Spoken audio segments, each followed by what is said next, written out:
Okay, it is 12 o'clock. We are going to get started. Welcome, everyone. It's a pleasure to be here with you today. So, hello, my name is Allegra Elson. My pronouns are she, her, and I serve as Director of Training and Development with Vibrant Pittsburgh. We're excited to share our Community Partner Speaker Series with you today. We will be in conversation with Mentoring Partnership of Southwestern Pennsylvania. With us is my colleague Matthew Yohe. He will monitor the chat and also contribute to the discussion. Today's session is part of our Community Partner Speaker Series. It brings together you, Vibrant Pittsburgh members, and guests from across industry and sector in an informal, interactive, and participatory atmosphere to collaborate and deepen knowledge.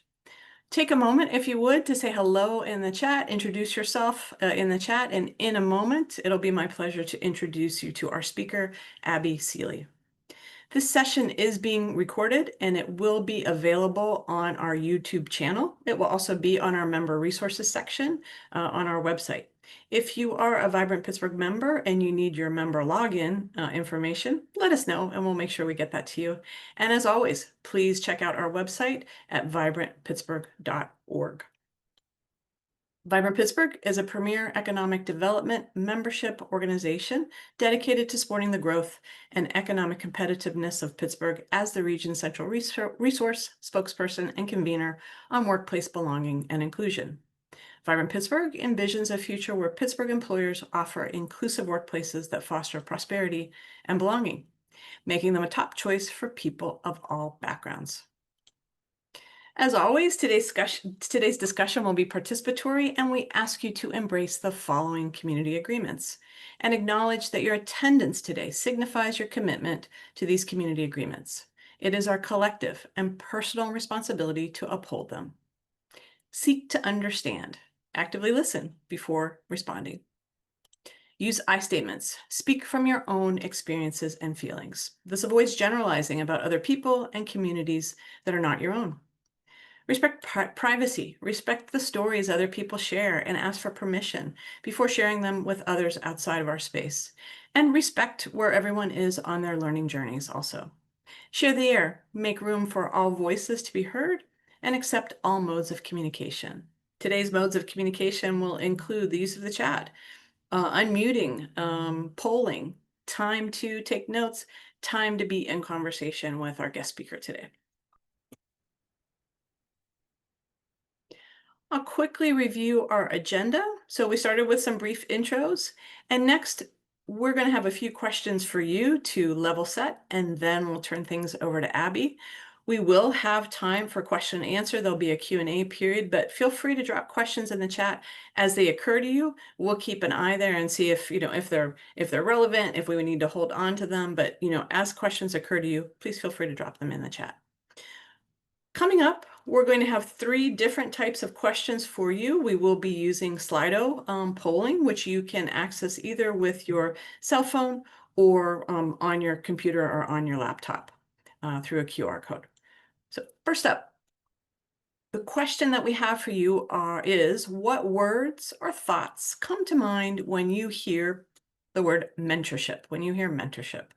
Again, you can use the QR code with your cell phone. You can join at slido.com and put that number in. But as you think about this, what words or thoughts come to mind when you hear mentorship? You can also drop your answers in the chat or feel free to unmute.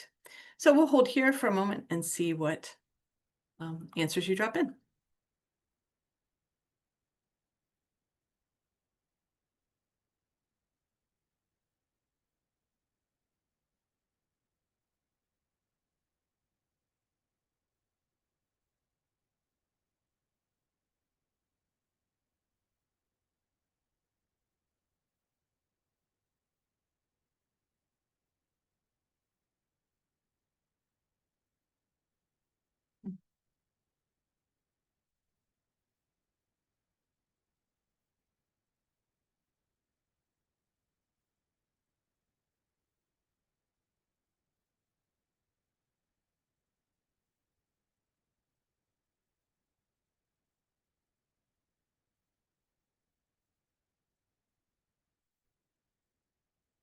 So what I'm seeing is, and when we see a word that is bigger, More than one of you have put that word in. So we see guidance as very large here, and we also see support.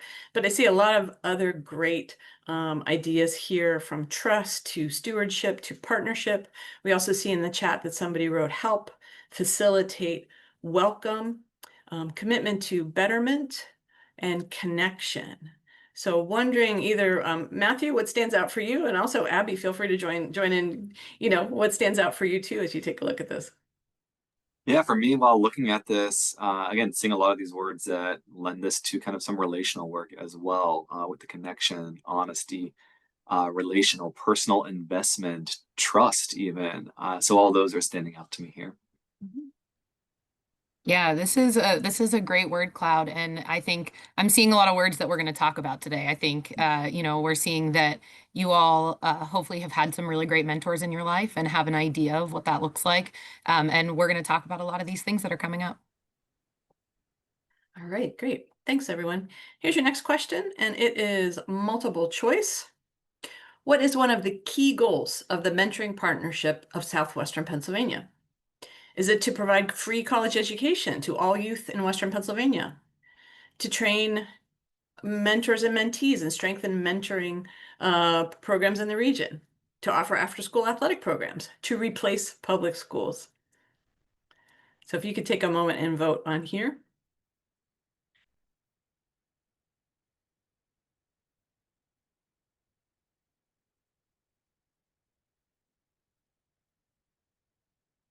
Give you about 10 more seconds.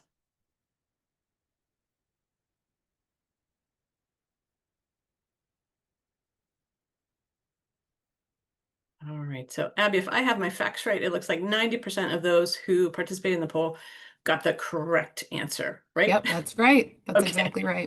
All right, so to train mentors and mentees and strengthen mentoring programs in the region. All right, last one for you, everyone. This is a true false. Mentoring only benefits the young person being mentored, not the mentor.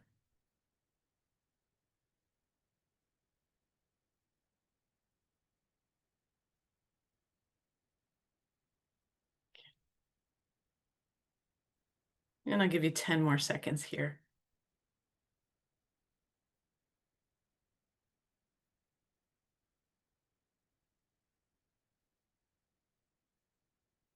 All right, did we make that one too easy, Abby? Okay, that one is I love definitely. an easy question, though. Yeah, right.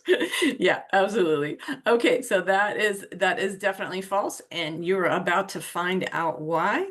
It is my pleasure to welcome the Mentoring Partnership of Southwestern Pennsylvania. The Mentoring Partnership advances mentoring in Western PA to ignite community involvement, strengthen programs, and empower all youth to succeed in life. It is my pleasure to introduce you to Abby Seeley, Director of Training and Program Development at the Mentoring Partnership.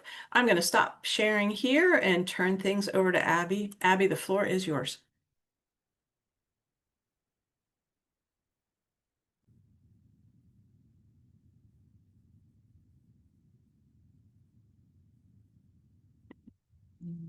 All right, there we go. Hopefully you all can see. Can you all see my slide deck? You are good. Right, awesome. I am just working on pulling you all back up. I really like to be able to see as I'm talking, so there we go. Okay, so thank you all for being here today. I'm so excited to be here to talk with you all about mentoring in the workplace. I am really grateful for this opportunity. Thank you, Allegra and Matthew. I hopefully have a really great conversation today about why does mentoring in the workplace matter? Does it matter? Why does it matter? How it can impact employees. And to start out, I know that Allegra asked already about what mentorship, words that you think of with mentorship, but I would like to get a little bit more specific on that question. Take a moment, everybody sit back, imagine yourselves at the beginning of your career, whether that was 20 years ago or 6 months ago. Who mentored you? Think about that person that mentored you if you had one. And that could be in your career or outside of your career. But, if there was someone in your career, really think specifically, what qualities did that mentor have? That specific person, what were the qualities that that mentor had? And if you could drop some of those ideas in the chat, that would be great. I would love to hear what are the qualities that a mentor that you had had.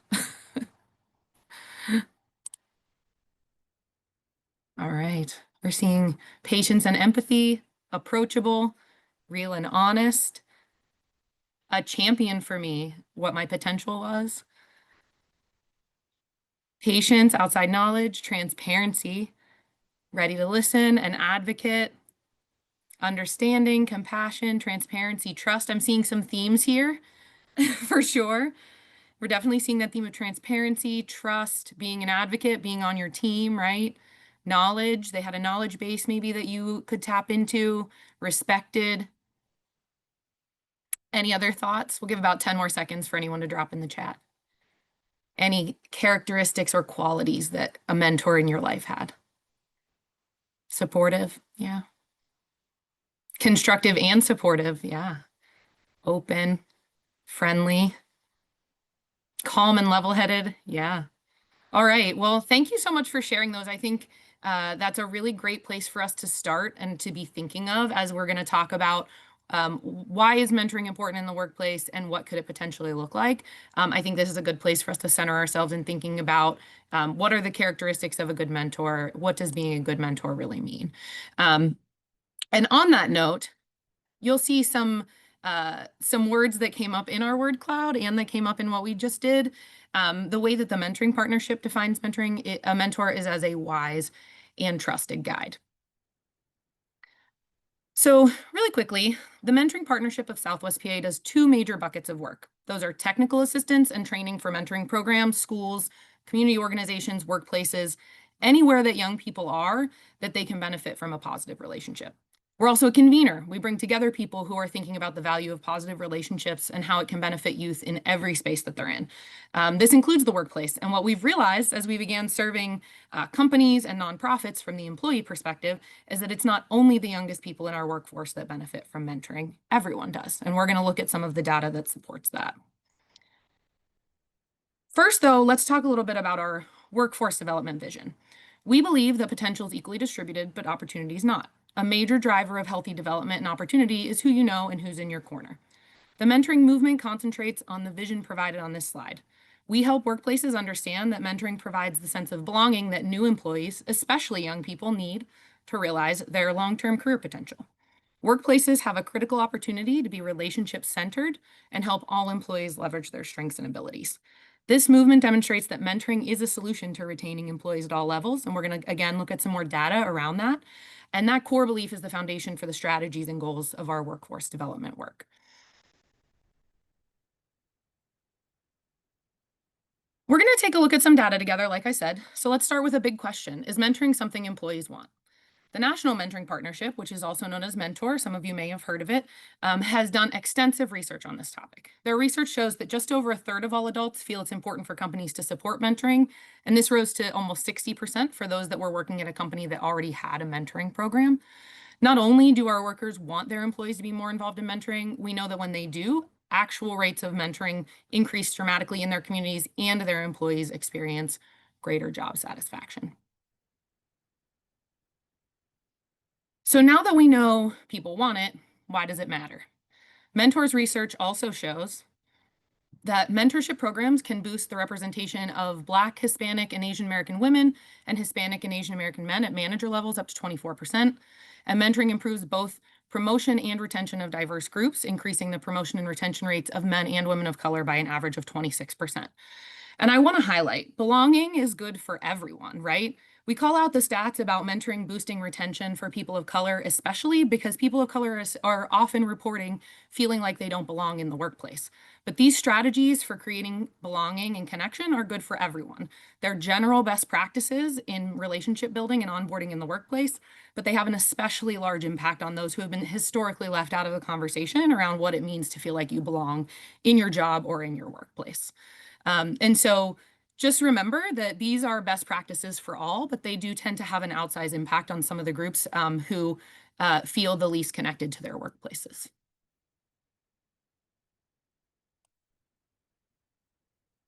So that leads us to greater diversity equals increased performance and innovation. There's data that shows companies in the top quartile for both gender and ethnic diversity are more likely to outperform all other companies. And when employees think their organization is committed to, supportive of them, they feel included, employees report better business performance in terms of the ability to innovate. Greater diversity and retention leads to that increased performance and innovation. And an increased sense of support and belonging leads to increased employee retention, which makes sense, right? If you think about where you're comfortable and where you want to spend your time, if you're not comfortable in your workplace, if you don't feel that you belong there, you might decide that that's not the workplace for you. And so there's some research out of the Wharton School of Business at UPenn that shows that retention rates for mentees and mentors who were in a workplace mentoring program were much higher than for employees who did not participate. So for employees who did not participate in a mentoring program, retention was about 50%, 49% across the board. For those that did participate, they saw retention was 72% of mentees and 69% of mentors. And I think we're going to talk a little bit about this, but that really speaks to kind of the two-way street that mentoring can be, and how mentoring is great for the mentors as well, right? Mentoring is something that gives you an opportunity to feel invested in your workplace, and also feel like you belong and feel like you have an opportunity to help someone else to grow.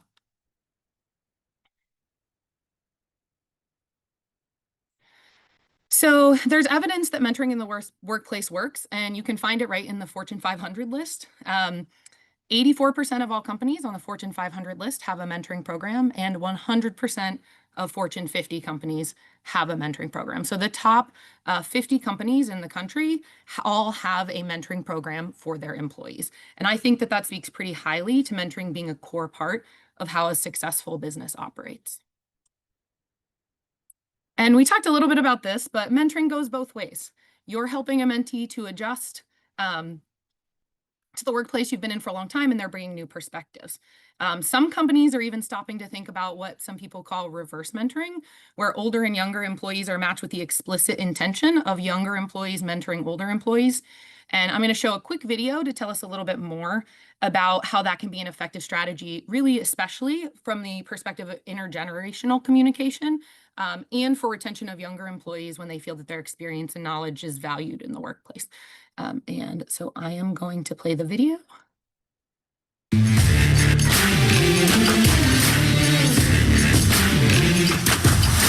In today's video, we're going to be talking a little bit more about coaching and mentoring. Every employee inside of your organization has something to offer, regardless of the generation that they're a part of, regardless of the life stage that they're in. And this is why mentoring can flow both ways, with younger employees mentoring older employees, or with older employees mentoring younger employees. And this is a little bit counterintuitive to the way that most organizations structure and believe in mentoring. Because the traditional concept of mentoring is usually always about taking a older, more experienced employee and pairing them up with somebody who is more junior and less experienced. But in this new world of work, what we're starting to see is that mentoring again goes both ways. And when mentoring goes the other way, meaning a younger employee is mentoring an older employee, typically we refer to this as reverse mentoring, because again, it's going against the traditional grain of what mentoring typically is and what it looks like. Jack Welch, the former CEO of GE, was one of the first executives to implement this concept of reverse mentoring. And what he did was take 500 employees who were a little bit younger, more junior entry level, and paired them up with executives who were older and more senior. And the goal of this reverse mentoring program was for the younger employees, those who have been at the company for just a short amount of time, to teach the older executives about technology and how to use technology inside of their lives and inside of their organization. Jack Welch actually had a great quote, and he said, "We tipped the organization upside down. We now have the youngest and brightest employees mentoring the oldest." Reverse mentoring is not only a great way to build trust and collaboration, but of course it's a wonderful way for us to also share ideas inside of our organization. In fact, reverse mentoring is a fantastic way to break through any type of generational stereotypes that might exist inside of your company. Companies who also practice reverse mentoring will notice that their teams tend to be more collaborative. And that's because you have different people from different backgrounds and generations who are more closely working together instead of having those pockets of teams inside of your organization that are grouped together based on age. And we've all seen those types of teams in our companies. Thanks for watching. Hope. All right, thank you so much. And so I think, I just wanted to touch on how, we're really talking a lot about how mentoring can help young people kind of settle into a career trajectory, figure out where they want to go, stay at a job, in a career. But it goes both ways. Everyone's learning from each other all the time. And some companies are being really intentional about figuring out how can we make this intergenerational piece happen? How can we make sure that information, ideas, knowledge is flowing both ways? You enjoyed that. So I think, after all of that data and, thinking about, especially the information about the Fortune 500 companies, about retention, about diversity, about all of those different pieces of belonging, I think we can safely say that mentoring is a critical part of a strong human capital strategy. Now you're probably thinking next, okay, that's great. Mentoring is important, but what does that look like? What does that mean? How can I be a mentor in my workplace? And so I want to give just a quick start guide to developing positive mentoring relationships in the workplace. And this is a lot of information, I know, but these are some kind of concrete strategies that you can use in the workplace as you're building relationships with younger, older colleagues and really getting to be able to grow together. So connection is truly the foundation of relationships. And here are a few things you can do to help connect with others in the workplace. The first of these is reserve judgment. There's only so much we can see about a person when they're in front of us, and we make a lot of assumptions. It's really important that we take the time to intentionally reserve judgment. This can mean listening to learn, first and foremost, and it also means checking your assumptions. Don't just assume that a younger employee either does or doesn't know how to do something, or an older employee. Don't assume just because you see someone with their phone out that they're not taking you seriously or taking their work seriously. Ask them if everything's okay or if they need anything. It's easy to forget what being new in your career felt and looked like while also managing your complex life outside of the workplace. In addition to that, you can practice curiosity. Open-ended questions are everything. They give us the opportunity to really get to know each other rather than being boxed in by yes or no simple choice questions. They also give us the opportunity to ask good follow-up questions. We can listen and pick up on pieces that we want to know more about, and then we can probe deeper and really get to know each other well. We also can balance teaching and learning. This goes back to the video we watched, but we know everyone in the workplace has strengths, skills, mindsets that they bring to the table. No matter how your mentoring program is set up, this is a great opportunity to learn from your colleagues.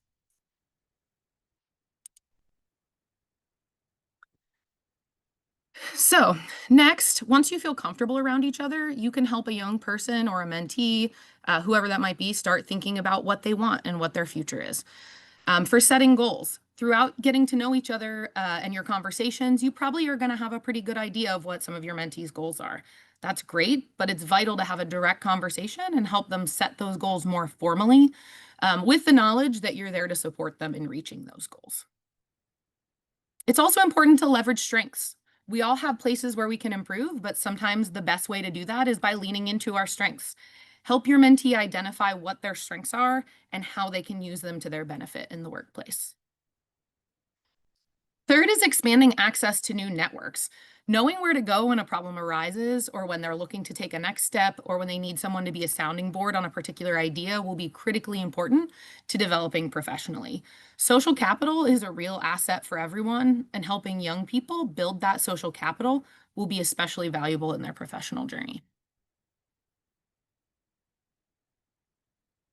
Ultimately, if you've built a good relationship and you've worked on goal setting, it gives you the opportunity to grow together. You can grow together by practicing a growth mindset. Some of you may have heard of growth mindset, some of you may have not.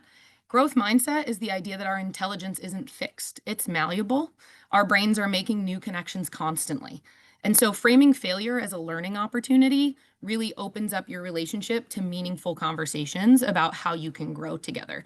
If if new employees or really anyone in the workplace is afraid of failure, or knows that, failure is going to make them look bad, or failure might make them lose some support that they have, it can be a real barrier to their progress and to their growth. And so setting the stage that we are here, I'm here to support you, that failure is an opportunity for us to step back, learn about ourselves, about what we're doing, and then take another step forward, is really the way to kind of set the basis. And it will continue to improve your relationship development. It continues to create that safe space that when something happens, something doesn't go exactly the way they expect, that they know that they can come to you to talk. And next is working together on asking for, giving, and leveraging feedback. This one can be particularly challenging in the workplace.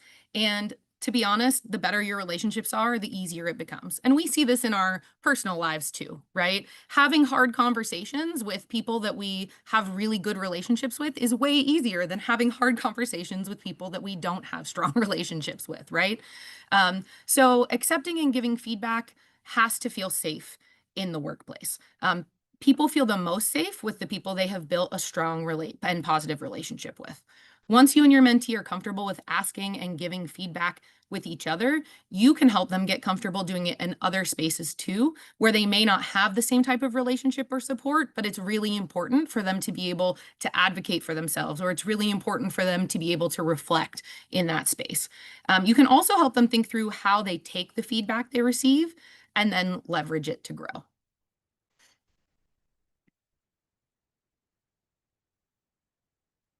So I have a few resources here, and I think we're going to drop them in the chat for you all. The workplace mentoring toolkits from Mentor in 3 different industries. They're working on creating more now. These workplace mentoring toolkits are around hospitality, retail tech, and then career readiness mentoring programs. And what they do is really give concrete resources, not just for those industries, but kind of generally on how you can create a good mentoring program, what mentoring means in your field, and they're really worth taking a look at. You'll also find a lot more of the sources for the data that we were discussing in that location too. The workplace mentoring supplement to the elements of effective practice for mentoring. So many of you probably don't know that there are national standards for best practices in mentoring.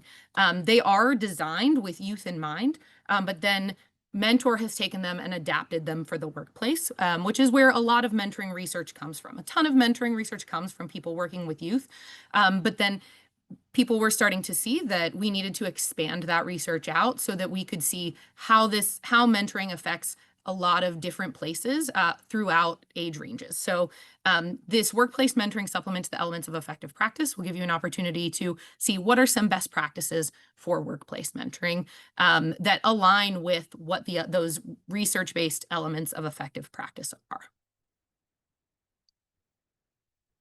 And then another great resource is the Mentoring Partnership. Again, I mentioned before, we have technical assistance and we have training in the elements of effective practice in a specific training that's designed specifically for the workplace that's called Connect, Focus, Grow. We just kind of went through some of the bits from that. And the technical assistance in program design, quality coaching, helping you think through everything. So there are really great resources from Mentor. There are really great resources here in Pittsburgh from us. And just don't forget to reach out to your resources and have a conversation. And we would love for everyone to stay in touch. If you have questions or thoughts, or you want to continue the conversation, reach out to me directly. You can also find more resources on our website. But really, ultimately, our goal is advancing mentoring at all levels and really advancing the idea that anybody can be a mentor. It doesn't always have to be an explicitly formal mentoring relationship either. So if you're in a workplace where maybe my workplace doesn't have an explicit mentoring program and I'm not really in a position to be able to help to create one, what I can do is I can have a mentoring mindset myself.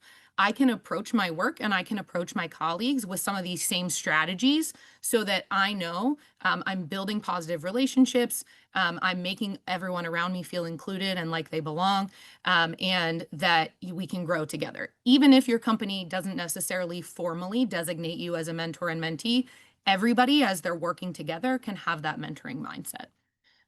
So I think that that's it for me for now, and I'll turn it back over to Allegra.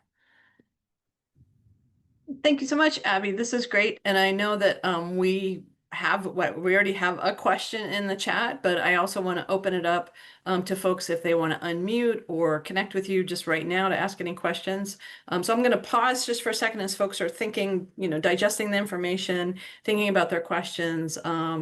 Give folks about 10, 20 seconds to think through, and then we can talk about the first question that we have in the chat. And I have other questions too, but we'll hold for just a moment.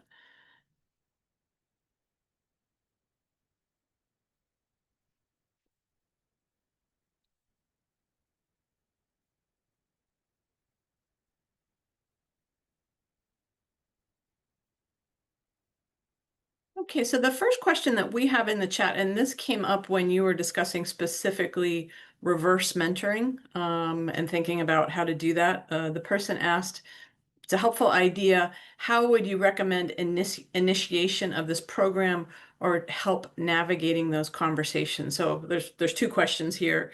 And maybe the first is, how do we start that conversation about reverse mentoring? And then the next one is, how do we start a program that might be called reverse mentoring? Yeah, absolutely. I think we start the conversation around reverse mentoring by just starting a conversation about the value of mentoring. I think it's really important to kind of start from a place that I think most people are familiar with and that most people, have heard of before and feel comfortable in, and talk about, share some of these statistics around like the value of mentoring. What, there is real research out there that shows the positive effects of mentoring in the workplace. And then I think it's a matter of kind of knowing your team and knowing your leadership to be able to go to them and say, identify those places where, maybe we're a company that has, kind of an influx of younger employees that have come in. And then we have a large group of people that have been here for 25 years, right? So we kind of have these two separate. And I think one of the big places that can be a selling point for it is in that intergenerational piece, right? In thinking through, how can we improve our relationships? I think a lot of workplaces see a lot of tension between different generations in the workplace, whether that's in mindsets or in skill sets or in anything, the way that they approach problem solving, right? So I think that there you can really highlight the need for it and also the benefit of being able to ease some of those tensions, being able to help an older generation and a younger generation to really understand each other, to build positive relationships. I think that's really the ultimate selling point for it, is that, hey, we've maybe been seeing some tensions in our workplace, and this could be a way for us to alleviate some of it. And then what was the second question, Allegra? Well, the person who asked the question said, I want to clarify. So I'm going to go with their clarification question was, how do you start the conversations with mentee mentor? Like with the, I'm sorry, just my clarifying question, like with the And actual mentee and mentors, like yeah, how and do you I'm sorry to the how do you get person who them asked the interact? question. If you'd like to, they're sending it to me via sort of like Yeah. just a private message, which I totally get. If you want to clarify some more, or if you want to unmute, but I'm sorry, they just said yes. I'm sorry. Sorry. That's okay. It sounds like maybe we're talking about like, how do you actually like kind of kick things off with like a mentor and a mentee together? Yes. Yeah. And I think that Yes. really comes from, I think one of the things that's really important is, especially for new employees, kind of having that resource available as early as possible after they join your organization. Some people say day one. Lots of different companies have different onboarding processes, but having that start on day one so that a new employee, as close to day one as possible, so that a new employee sees their mentor as a real resource for them. I think that starts off the conversation by letting both the mentor and mentee know, like, my company cares about us and cares that we have good relationships and that we support each other. And so having everyone be able to come to the table from that vantage point, right? That like our company cares about us and wants us to be able to grow together is a really good starting point. And if both parties are coming to the table with that mindset, then ideally they'll be more open to this idea of really getting to know each other in a professional setting. And I think it goes back to those relationship building tips, really about being able to reserve judgment, being able to realize like what I see about a person is not all that they are, and really taking the time to get to know each other. you really don't want to jump right into like, hey, you're my mentee. Let's set some goals and let's get to work, right? The foundation of everything is the relationship. So it might be maybe and your company might have some parameters that they set around it, but realistically, like if there aren't, it might be a few weeks, it might be a month or two. It might take some time for you to build a relationship where you really get to know each other well enough and feel comfortable around each other to be able to take that next step of like thinking professionally and thinking about what your mentees' goals are and how you can help them. So really the relationship building part is the foundation of all of it. And so that would be my recommendation on really where to start on that day one is like, let's just get to know each other. Let's, and that doesn't have to be like, tell me everything about your personal life. Like that's, that's not where we are. We're in the workplace, but it could be, tell me about your experience in the industry, or tell me about, what you see as your long-term vision for your career. And it could be some personal things, our personal lives affect our professional lives. Both are very important. And so it could be, tell me, let's learn about each other's families. Let's learn about our situations at home, assuming that we feel comfortable there, so that we can really support each other and know where we need support. Hopefully that's helpful. Yeah, I think that when you're talking very much about the relationship piece, that it's, your first meeting isn't jumping into like, tell me all your goals and let me show you how I can help you, type of thing. And so this segues nicely into a question in the chat is, how long should a mentoring program last? Great question. Best practice for mentoring programs generally is 1 year. 1 year is, I think, the generally accepted amount of time that it takes to be able to build that good relationship and then make some progress together toward a goal to be able to grow together. And that might seem like a long time. I know a lot of mentoring programs might be shortened. Could be just during your onboarding of 3 months, right? It could be just during the first 6 months that you're there. And those are beneficial too. But realistically, when you think about those, if you build a good relationship, even in 3 to 6 months with that mentor, once that formal mentoring ends, the chances are you are still going to have a great relationship with that mentor, and that your relationship will continue beyond that. But best practice to be able to have a really good relationship foundation and then make progress toward goals together is at least 1 year. Okay, great. Thanks. Next from the chat, is there a tailored mentorship methodology that is more suitable for smaller organizations?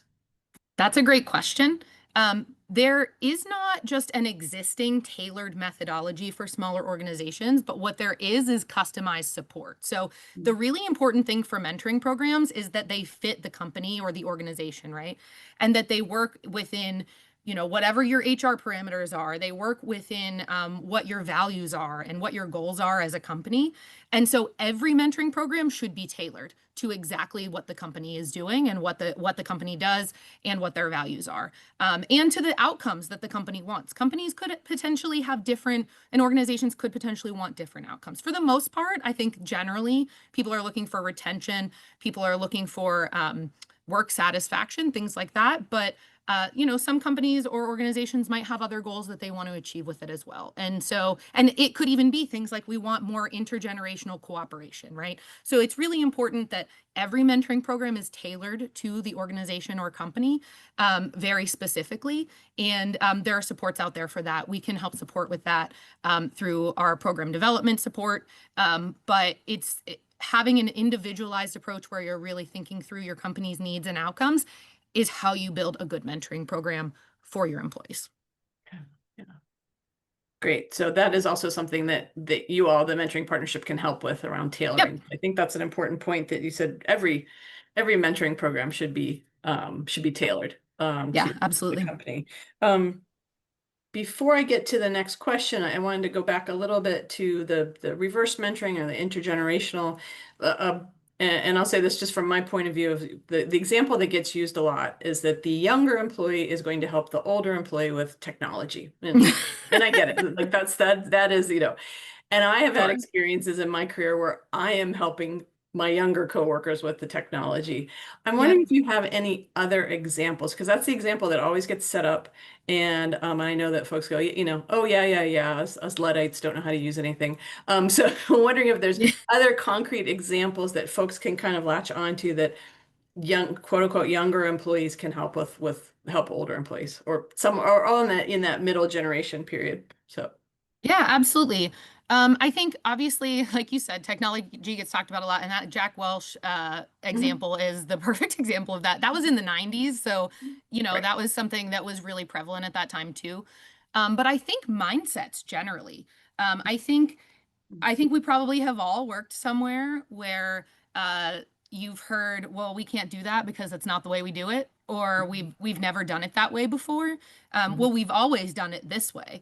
And having that new perspective and that new mindset and kind of the fresh ideas that can be brought to the table and really being open to them is one way that I think that kind of idea of reverse mentoring can be really helpful. I think for innovation, it challenges entrenched ideas. Having people with new perspectives challenges those entrenched ideas. That doesn't mean that those entrenched ideas are bad. It doesn't mean that they're necessarily things that you might have always done it that way because it works for the company, but that doesn't mean that you shouldn't be stepping back and taking in new perspectives and constantly evaluating what it is that you're doing, and having that kind of reverse mentoring. I think for me, the mindsets of that, maybe being a little bit more open to trying something new, being a little bit more open to, creating something new, or just looking at it at a problem with a fresh set of eyes and being like, have we ever thought about doing it this way? Is a huge benefit. Mhm. That's not just technology based. Great. Okay, great. Thanks. So this is an interesting question from the chat. How can you mentor coworkers that are having work-related issues without coming across as a gossip or as gossip? So what? Yeah, that's a really good question. I'm going to come back to the relationship building. I think that building good relationships with your coworkers means that you're going to be able to see when a coworker is having trouble, and they are going to know that your intentions are good when you approach them and want to give support. You Mhm. have to build that relationship so that your coworkers know that if I'm approaching you because maybe I've seen something that I'm a little worried about, or if there's maybe something I heard about from somebody else and I come to you to talk about it, I want you to assume that my intentions are good, right? I need you to know that I'm asking and that I'm maybe coming into this space because I care about you and want to support you. I also think confidentiality is huge, and it's really hard in a workplace, especially in a lot of workplaces that have open floor plans where you can hear everything that everyone says, right? But Yeah. confidentiality is huge. So one of the ways that you can build good relationships too that we didn't talk about is really by practicing that confidentiality. And when you have a conversation with a coworker where they reveal something personal, something that they're struggling with, whatever that might be, not going back and sharing it with other coworkers, making sure that they know that they came to you and that you are there to support them, but that you are not going to be going and talking to anyone else about it unless they ask you to, or unless you're very worried about their safety or something like that. I think is really the way to go about it. So really, I'm just coming back to that foundational relationship development so that everyone can assume positive intent from their coworkers. Mhm. Yeah. Great. Yeah. Thanks. Thanks. So I know I have some other questions, but I want to leave space for our audience to ask more questions. So I'll just hold for a moment. And Matthew, if there's something that came up for you, if you want to ask something too, or Abby, as you were thinking through your various responses, if you're like, hey, I also wanted to talk about this, but Yeah. I'll just hold for a moment as folks are listening. Yeah, and I'll hop in with a question real quick as everybody else formulates their thoughts. And one thing that stood out for me when you were talking earlier, Abby, as well, that you've brought up a few times, is the impact of mentoring, but also how that impact can be through kind of informal mentoring, where even if there's not that formal mentoring process or program, when I was thinking about who my mentors were, I've never been in a formal mentoring program, so I was automatically instantly thinking about those informal mentors as well. But as we think about maybe formalizing a mentorship program, as we're tracking the impact of it, as you highlighted with organizations and employees, how it can be so impactful. How do we measure whether these mentoring relationships are really improving outcomes for our employees and for our organizations as well? Just to clarify, how do we measure whether the informal ones are improving, or how do we measure whether formal relationships are improving? I think we can go with either. We can start with the formal ones as a formal mentoring program, how Yeah. you can measure that success as well as you pointed out, it really can be impactful in terms of engagement and innovation as well.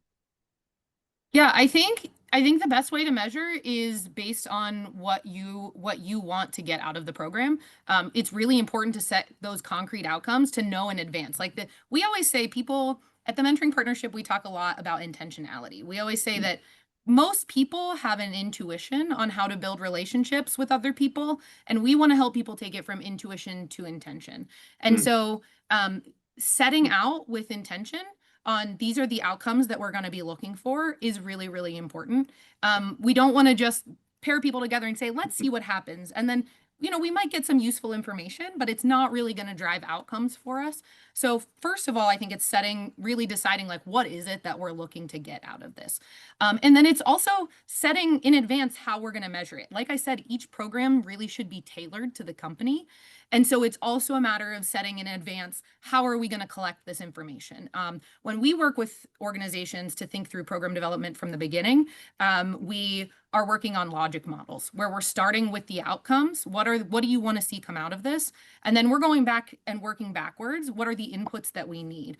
What are our key measurement points going to be? And so it's really, there really is no one size fits all for how we measure this. It's really about intentionally setting what your goals are, what you want your outcomes to be, and then intentionally setting how are we going to measure that.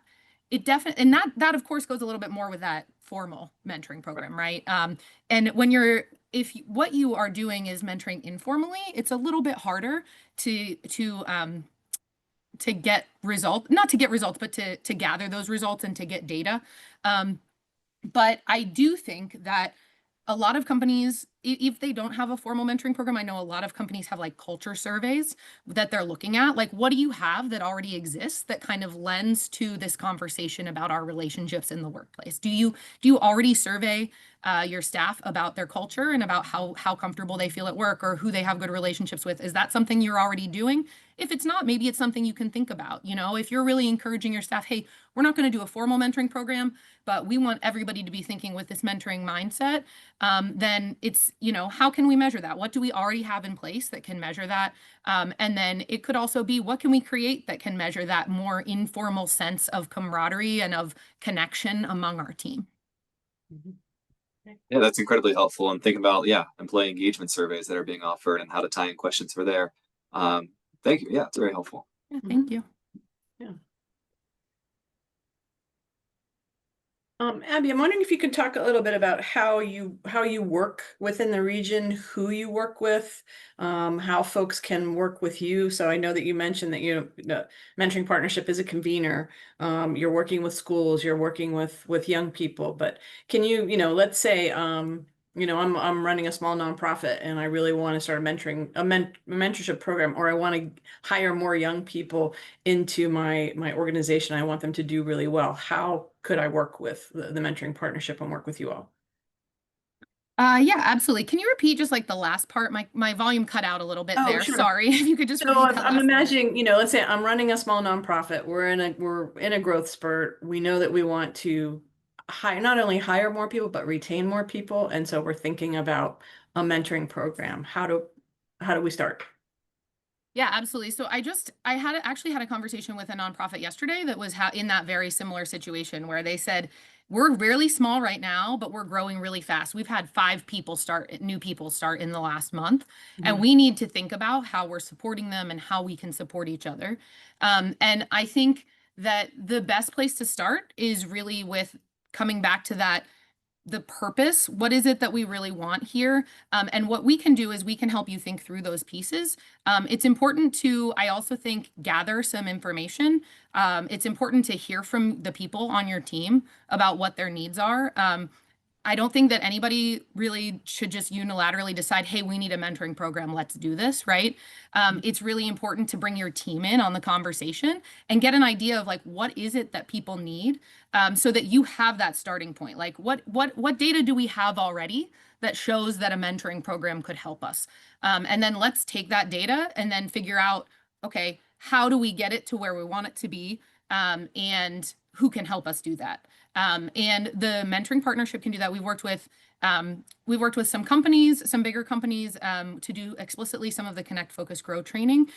We did this past summer, I did the Connect, Focus, Grow training with Range Resources and their interns. But we also have worked really closely to help smaller nonprofits develop workplace mentoring programs. We worked closely with Trying Together. We worked closely with the Trade Institute. We've worked closely with a couple of organizations who have recognized, like, hey, our growth is happening and we need to figure out how to really support our organization. So if you want to have a conversation about it, please don't hesitate to reach out to me. Like we can support at any point in a mentoring program. It could be, hey, I'm just kicking around this idea. I don't even know who to go to talk to about this. What do you recommend? It could be, oh, we're ready to start and we need to formalize some things.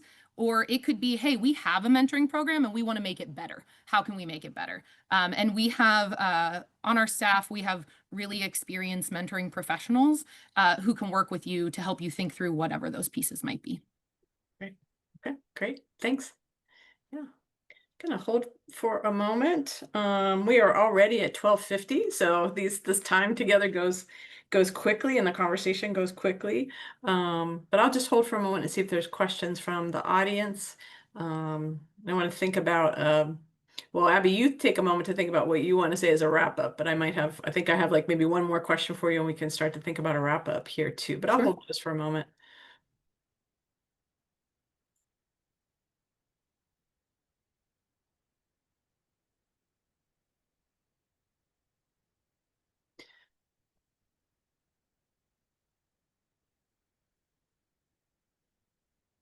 So Abby, my last question will be about, and I want to look at it from sort of like a strength assets point of view, and then also from a maybe shall we say a weakness. So I'm curious of like, what are some really good habits you've seen in mentors and mentees to start with, sort of the strength base? You know, what are some things that make things successful, and then maybe what are some things that are shall we say like a misstep that could be fixed? You know, so Yeah. just thinking about it from those 2 points of view. Yeah, absolutely. So I think obviously one of the challenges that a lot of companies have with implementing mentoring programs is capacity, right? Who's going to oversee this program? Who is going to make sure that it's achieving the outcomes that we want it to? Who is going to match people together? Who is going to do all of those different steps? The most important thing for success, and I know I'm a broken record at this point, is the intentionality around it. It's stepping back, making an actual plan about what you want to do, knowing in advance what your goals are and what you want to do. That said, I think perhaps, and this kind of gets to both sides of the question, but perhaps one of the most critical parts of this is mentoring relationship support. So I think it is really easy for companies to say, okay, we don't really have a huge capacity to do this, but we want to do it. We're going to start this mentoring program. We're going to match people together. We're going to give them a few resources and we're going to send them on their way. And we're going to check in 6 months or in a year when this is done, right? The most important one of the most important aspects of a mentoring program is mentoring relationship support. And that is having someone who is dedicated to checking in with those matches and seeing, how are things going? Is this a good fit? What is it that you've been working on? What is it that you need to advance this? And so I think that's a key component that often gets overlooked because of capacity issues, is how do we support these matches once they start? Because issues are going to come up, right? It could be that you match 2 people together that once they start to get to know each other, there maybe isn't really a personality match. Maybe they do struggle together, right? Not everybody is going to build a great relationship every time, but they are more likely to build a great relationship if they have the support of someone who's checking in and who kind of help them think through any challenges that might come up. And then it could be things, like sometimes things happen where a mentor, you might check in with a mentor and they say, oh, my mentee hasn't come to our last 4 meetings. Well, now I'm someone who can then go and check in with them. And like, maybe if they haven't been able to establish the relationship that they feel comfortable checking in with them, I can go as a person who is kind of a formal person representative of this mentoring program to check in and say, hey, what's going on? What do you need to really like take the best advantage of this opportunity to work together with another employee, And so I really think that I really want to highlight that both the best practice and the thing that is most often missed is that mentoring support from someone within the company who can provide, whether it's resources, a sounding board, thoughts on how to navigate situations, that is going to help build those, not just build those relationships, but sustain them.